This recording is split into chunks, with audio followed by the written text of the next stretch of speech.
ದೇವನಹಳ್ಳಿಯಲ್ಲಿ ಸರ್ಕಾರದಿಂದ ಭೂ ಸ್ವಾಧೀನಕ್ಕೆ ಆಕ್ರೋಶ ವ್ಯಕ್ತವಾಗ್ತಾ ಇದೆ. ಜುಲೈ 15ಕ್ಕೆ ರೈತರೊಂದಿಗೆ ಮತ್ತೆ ಸಭೆ ನಡೆಸುವುದಕ್ಕೆ ಅಂತ ಸಿಎಂ ಸಿದ್ದರಾಮಯ್ಯ ನಿರ್ಧಾರವನ್ನು ತೆಗೆದುಕೊಂಡಿದ್ದಾರೆ. ದೇವನಹಳ್ಳಿ ರೈತ ಮುಖಂಡರ ಜೊತೆಗಿನ ಸಭೆ ಅಪೂರ್ಣ ಆಗಿದೆ. ಹೀಗಾಗಿ ಮತ್ತೊಮ್ಮೆ ಸಭೆ ನಡೆಸುವುದಕ್ಕೆ ಅಂತ ತೀರ್ಮಾನ ಆಗಿದೆ. ಜುಲೈ 15ನೇ ತಾರೀಕು ರೈತರ ಜೊತೆಗೆ ಮತ್ತೊಮ್ಮೆ ಸಭೆ ನಡೆಯುತ್ತೆ. ಸಿಎಂ ಸಿದ್ದರಾಮಯ್ಯನವರ ತೀರ್ಮಾನ ಇದು. ಈಗಾಗಲೇ ಮುಖಂಡರ ಜೊತೆಗೆ ಸಭೆ ಏನು ನಡೀತಾ ಇತ್ತು ಅಪೂರ್ಣ ಆಗಿದೆ. ಮತ್ತೊಮ್ಮೆ ಸಭೆ ನಡೆಸಬೇಕು ಅಂತ ಸಿಎಂ ಸಿದ್ದರಾಮಯ್ಯನವರು ಸಜ್ಜಾಗಿದ್ದಾರೆ. ಮಾಹಿತಿ ಪಡೆಯೋದಕ್ಕೆ ಸಿಎಂ ಸಿದ್ಧರಾಗಿದ್ದಾರೆ. ಕಾನೂನು ತೊಡಕು ಇರೋದ್ರಿಂದ ಸಭೆಯನ್ನ ಮುಂದೂಡಿಕೆ ಮಾಡಲಾಗಿದೆ. ಈಗಾಗಲೇ ಏಪ್ರಿಲ್ ತಿಂಗಳಲ್ಲಿ ಅಂತಿಮ ನೋಟಿಫಿಕೇಶನ್ ಆಗಿದೆ. ಅದರ ಸಾಧಕ ಬಾಧಕಗಳ ಕುರಿತು ಚರ್ಚೆ ನಡೆಸುವಂತ ಅಗತ್ಯ ಅನಿವಾರ್ಯತೆ ಇದ್ದೇ ಇದೆ.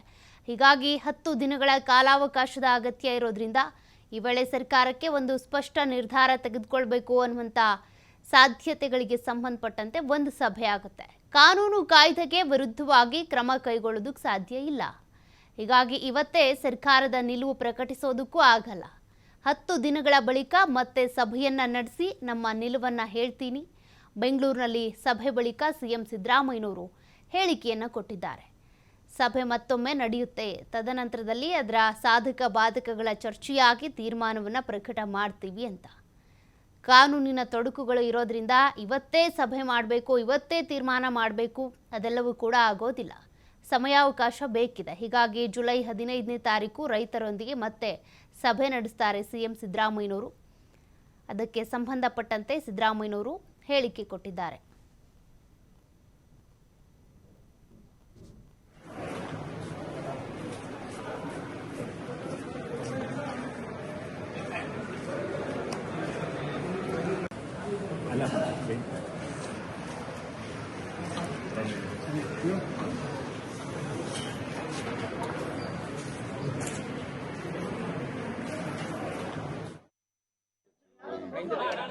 ಅದರ ಪರವಾಗಿ ಅನೇಕ ಸಂಘಟನೆಗಳು ಹೋರಾಟಗಾರರು ಭಾಗವಹಿಸಿದ್ದಾರೆ. ಅವ್ರದ್ದು ಸಭೆ ಕರೆದಿದ್ದೆ ಇವತ್ತು. ಆದರೆ ಇವತ್ತು ಫೈನಲ್ ನೋಟಿಫಿಕೇಶನ್ ಆಗಿಬಿಟ್ಟಿದೆ. ಇದರಲ್ಲಿ ಪ್ರಿಲಿಮಿನರಿ ನೋಟಿಫಿಕೇಶನ್ ಫೈನಲ್ ನೋಟಿಫಿಕೇಶನ್ ಆಗಿಬಿಟ್ಟಿದೆ. ಸೊ ಅದರಿಂದ ಸ್ವಲ್ಪ ಲೀಗಲ್ ಆಗಿ ಇಶ್ಯೂಸ್ಗಳಿದ್ದಾವೆ. ನಾನು ಅದಕ್ಕೆ ಹೋರಾಟಗಾರರಿಗೆ 10 ದಿನ ಸಮಯ ಬೇಕು ನನಗೆ ಅಂತ ಹೇಳಿದ್ದೀನಿ. ಸರ್ಕಾರಕ್ಕೆ 10 ದಿನ ಸಮಯ ಬೇಕು.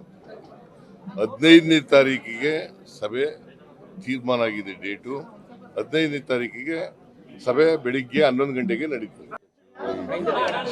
ಅದರ ಪರವಾಗಿ ಅನೇಕ ಸಂಘಟನೆ ಮತ್ತಷ್ಟು ಡೀಟೇಲ್ಸ್ ಕೊಡ್ತಾರೆ ಪ್ರತಿನಿಧಿ ಸ್ವಾಮಿ. ಈಗಾಗಲೇ ರೈತ ಮುಖಂಡರ ಜೊತೆಗಿನ ಸಭೆ ಅರ್ಧಕ್ಕೆ ನಿಂತಿದೆ. ಜುಲೈ 15ಕ್ಕೆ ಸಭೆ ಅಂತ ಹೇಳ್ತಿದ್ದಾರೆ. ಸಭೆಯಲ್ಲಿ ಏನೆಲ್ಲ ಡಿಸ್ಕಷನ್ಸ್ ಆಗ್ಬಹುದು, ಯಾವ ರೀತಿ ತೀರ್ಮಾನ ಪ್ರಕಟ ಆಗಬಹುದು ಅಂತ? ಸೌಖ್ಯ ದೇವನಹಳ್ಳಿಗೆ ಸಂಬಂಧಪಟ್ಟಂತೆ ಅಂದ್ರೆ ದೇವನಹಳ್ಳಿ ಚನ್ನರಾಯಪಟ್ಟಣ ಸೇರಿದಂತೆ 13 ಹಳ್ಳಿಗಳ ಒಂದು ಹಳ್ಳಿಗಳಲ್ಲಿ ಭೂ ಸ್ವಾಧೀನ ಪ್ರಕ್ರಿಯೆ ನೋಟಿಫಿಕೇಶನ್ ಆಗಿತ್ತು. ಸುಮಾರು 1777 ಎಕರೆ ಕೆಡಿಬಿ ಭೂ ಸ್ವಾಧೀನಕ್ಕೆ ಮುಂದಾಗಿತ್ತು. ಈಗಾಗಲೇ ಈ ಸಂಬಂಧಪಟ್ಟಂತೆ ನೋಟಿಫಿಕೇಶನ್ ಕೂಡ ಆಗಿರುವಂತದ್ದು. ಹಾಗಾಗಿ ಅಲ್ಲಿ ನೋಟಿಫಿಕೇಶನ್ಗೆ ಸಂಬಂಧಪಟ್ಟಂತೆ ಹಾಗೂ ಅದರ ಭೂ ಸ್ವಾಧೀನ ಪ್ರಕ್ರಿಯೆಗೆ ಸಂಬಂಧಪಟ್ಟಂತೆ ರೈತರ ಹೋರಾಟ ಸುದೀರ್ಘವಾಗಿ ನಡೆದಿದೆ. ಸುಮಾರು 1200 ದಿನಗಳಿಂದ ಹೋರಾಟ ನಡೀತಾ ಇರುವಂತದ್ದು. ಹೋರಾಟ ಯಾವಾಗ ಹೆಚ್ಚಾಯಿತೋ ಅದರ ಬೆನ್ನಲ್ಲೇ ಸಿಎಂ ಸಿದ್ದರಾಮಯ್ಯನವರು ಇವತ್ತು ಸಭೆಯನ್ನ ಕರೆಸಿದ್ರು. ಈ ಸಭೆಗೂ ಮುನ್ನ ನಿನ್ನೆ ಸಚಿವರ ಜೊತೆ ಒಂದು ಸಭೆಯನ್ನ ಮಾಡಿದ್ರು. ಅಂದ್ರೆ ಸಚಿವರಾದಂತಹ KH ಮುನಿಯಪ್ಪ ಸೇರಿದಂತೆ DCM DK ಶಿವಕುಮಾರ್ ಹಾಗೂ ಕೃಷ್ಣ ಬೈರೇಗೌಡ ಸೇರಿದಂತೆ ಹಲವು ಸಚಿವರಗಳ ಜೊತೆ ಒಂದು ಸಭೆಯನ್ನ ನಡೆಸಿದ್ರು.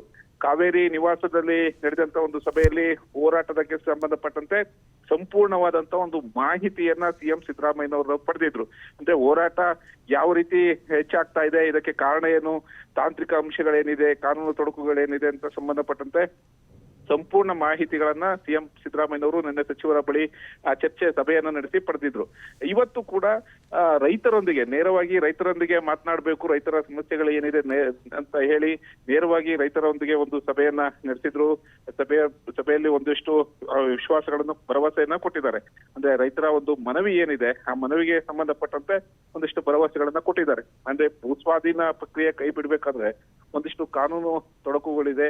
ಆ ಕಾನೂನುಗಳನ್ನ ಪರಿಶೀಲಿಸಿ ಇನ್ನೊಮ್ಮೆ ನಾನು ಚರ್ಚೆ ಮಾಡ್ತೀನಿ, ಎಲ್ಲ ಮಾಹಿತಿಯನ್ನ ಪಡಿತೀನಿ. ಮತ್ತೆ 15ನೇ ತಾರೀಕು ಒಂದು ಸಭೆ ಮಾಡಿ ಆ ನಂತರ ಸರ್ಕಾರದ ನಿರ್ಧಾರ ಏನು ಅಂತ ತಿಳಿಸೋದಾಗಿ ರೈತರ ಮುಖಂಡರಿಗೆ ಒಂದು ಭರವಸೆಯನ್ನ ಕೊಟ್ಟಿರುವಂತದ್ದು.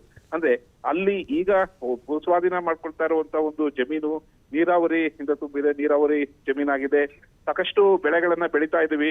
ಹಾಗಾಗಿ ಇದನ್ನ ವಶಪಡಿಸ್ಕೊಂಡ್ರೆ ನಮಗೆ ಖಂಡಿತ ನಷ್ಟ ಆಗುತ್ತೆ ಅನ್ನೋದು ಕೂಡ ರೈತರು ಸಾಕಷ್ಟು ಅಳಲನ್ನ ತೋಡ್ಕೊಂಡಿರುವಂತದ್ದು. ಹಾಗಾಗಿ ಇರುವಂತಹ ಒಂದು ಪ್ರಕ್ರಿಯೆಯಲ್ಲಿ ಅಂದ್ರೆ ಭೂಸ್ವಾಧೀನ ಪ್ರಕ್ರಿಯೆಗೆ ಸಂಬಂಧಪಟ್ಟಂತೆ ನೋಟಿಫಿಕೇಶನ್ ಆಗಿರೋದ್ರಿಂದ ಆ ನೋಟಿಫಿಕೇಶನ್ ಕಾನೂನು ತೊಡಕುಗಳು ಏನಿದೆ ಅದರ ವಿಚಾರಕ್ಕೆ ಸಂಬಂಧಪಟ್ಟಂತೆ ಸಂಪೂರ್ಣ ಮಾಹಿತಿಯನ್ನ ಪಡೆದು ನಾನು ನಿಮ್ಗೆ ಮಾಹಿತಿಯನ್ನ ಕೊಡ್ತೀನಿ. ಮತ್ತೆ 15ನೇ ತಾರೀಕು ಸಭೆಯನ್ನ ನಡೆಸ್ತೀನಿ ಎಂಬ ಭರವಸೆಯನ್ನ ರೈತ ಮುಖಂಡರಿಗೆ ಸಿಎಂ ಸಿದ್ದರಾಮಯ್ಯನವರು ಕೊಟ್ಟಿರುವಂತದ್ದು. ಸೌಖ್ಯ. ಓಕೆ, ಥ್ಯಾಂಕ್ ಯು ಸ್ವಾಮಿ ಮಾಹಿತಿಗೆ.